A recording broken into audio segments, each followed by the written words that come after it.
Can't see over there. She's moving around. Kind of see the flicker of her eye from the light once in a while, but just sitting here amongst a bit of hay that she's strewn all over the place. Still can't see her. She's too far away.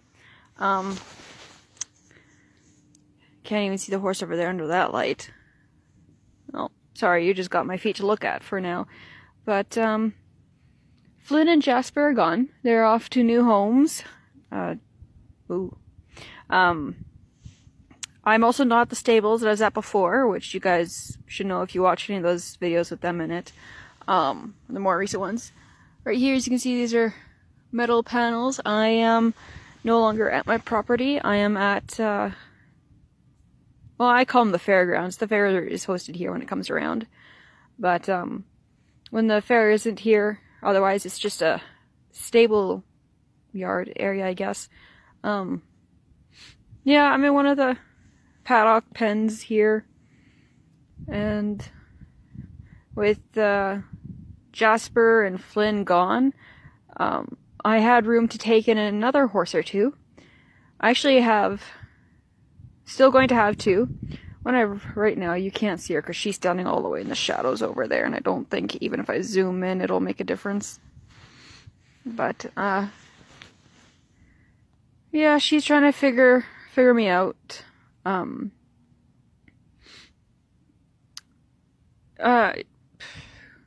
I feel so bad for her.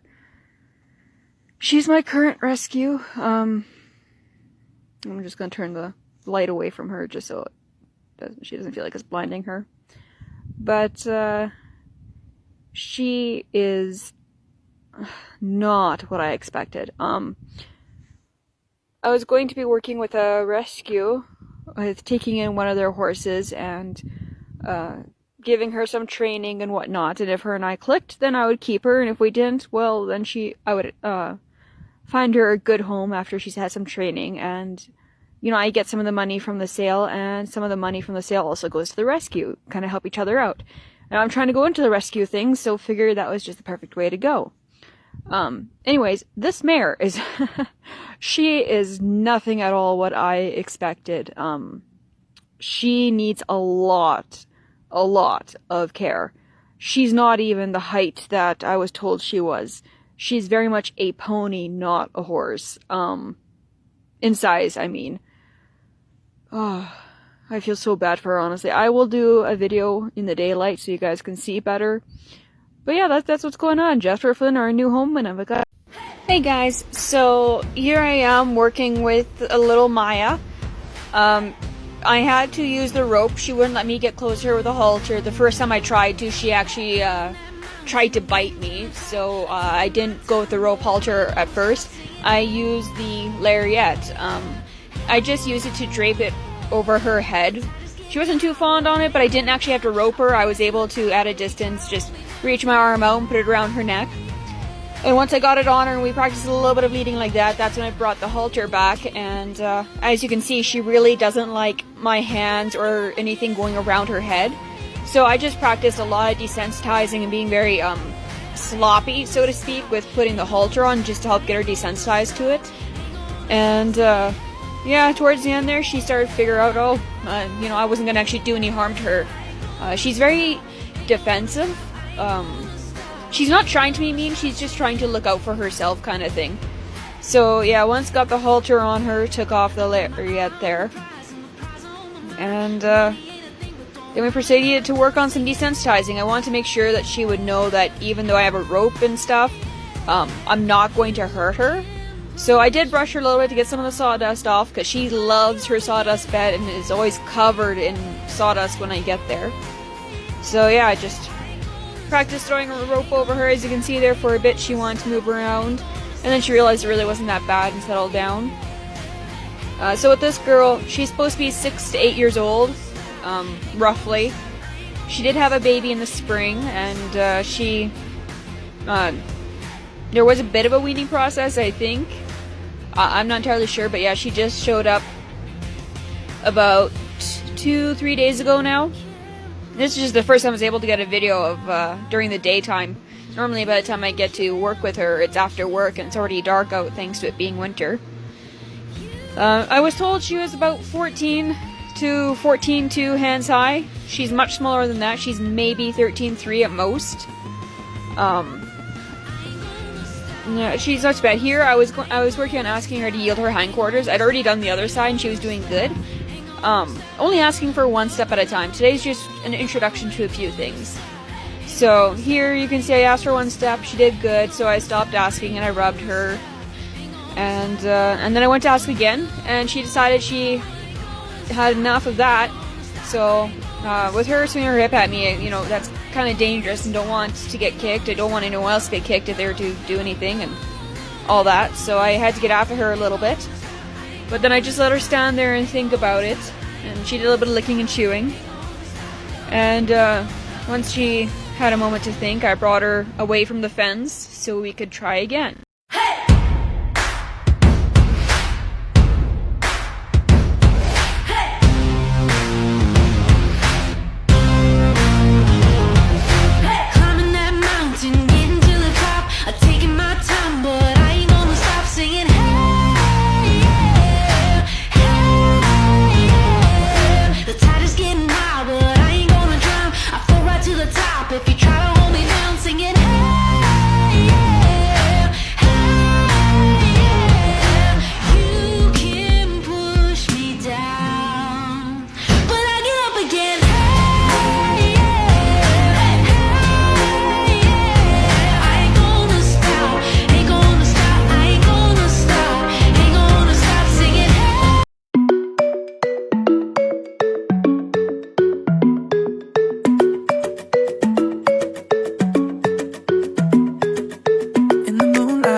Show them how you're doing with learning your feet, hey? Lift.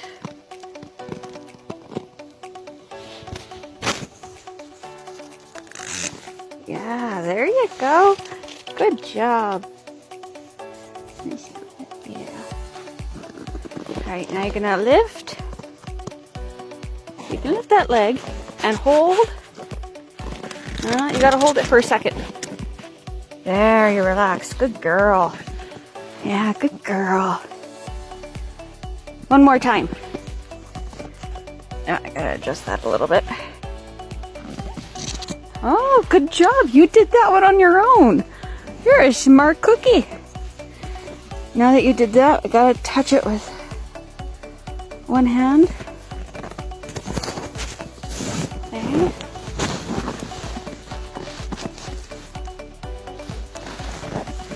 There we go. Good girl. You're such a good girl, can't you? While we're working, he's just standing here, letting the snow collect up, just staring longingly at the hay. Yeah, they're doing good.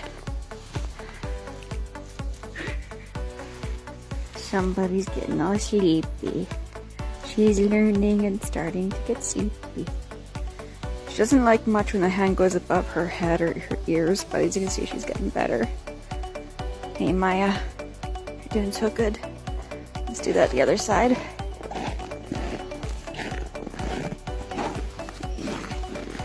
I know, normally you're a bit of a sass bucket, aren't you? Yeah, but lots of sass. I mean, you're a mare and you're a pony.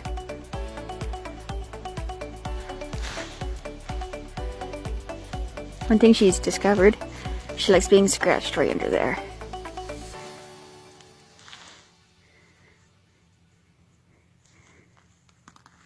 Yeah.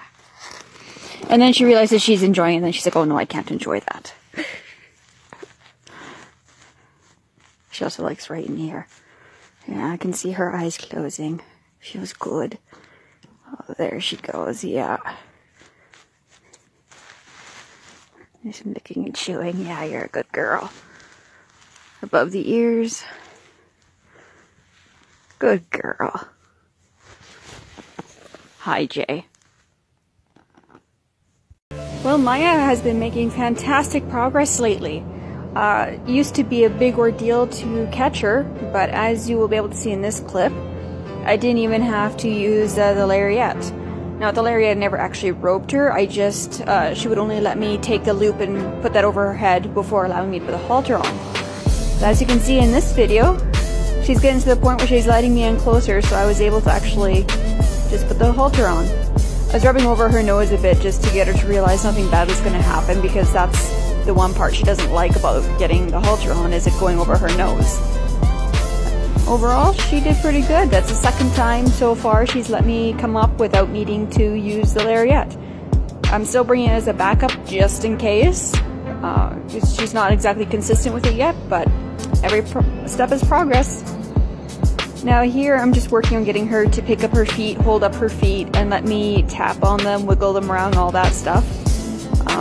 I haven't done too much other work with her just because her feet are so long and bad that she needs a trim first. So that has been what I've been focusing on, is just getting her to give me her feet. Part of the process of all of this too is I have a scraper brush in my back pocket. It's more for de-shedding and stuff like that. I was just had it because it's long, so it kind of mimics the size of the farrier's tools, so that I could practice moving it around and tapping it on her foot so it makes a different sound and different feel. So she won't be quite so surprised when the farrier comes and pulls out her tools.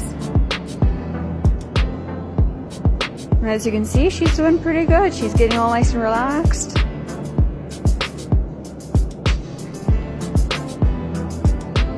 Their back feet, I'm also practicing leaning her feet on my knees or holding it between my knees like the farrier will. I always start off just really short little moments. As soon as she relaxes and lets me wiggle her foot around without issue, I let her have her foot back and rub her and give her a reward. And you can see here I'm tapping on her foot with a brush. And she's kind of looking back at me and wondering what in the world I'm doing. She kind of moved for a second there, so I just stopped to let her relax. Did a little bit more again while she was relaxed and called it good. Now here, I'm just practicing letting her see that just because I move around and do random stuff doesn't mean she needs to run or get worried. A couple of times she kind of looks at me kind of funny, like, what in the world are you doing? Like, this is really weird, but it's all part of the process. This way too, if the farrier comes along, drops tools, or does something kind of sudden, it's not going to be as big of a deal. Now I've noticed on her right side she's a lot more looky. So when I started working on this side, she wasn't so fond of it. So I just moved along with her and she settled right down. But the farrier's coming out this Monday, I believe.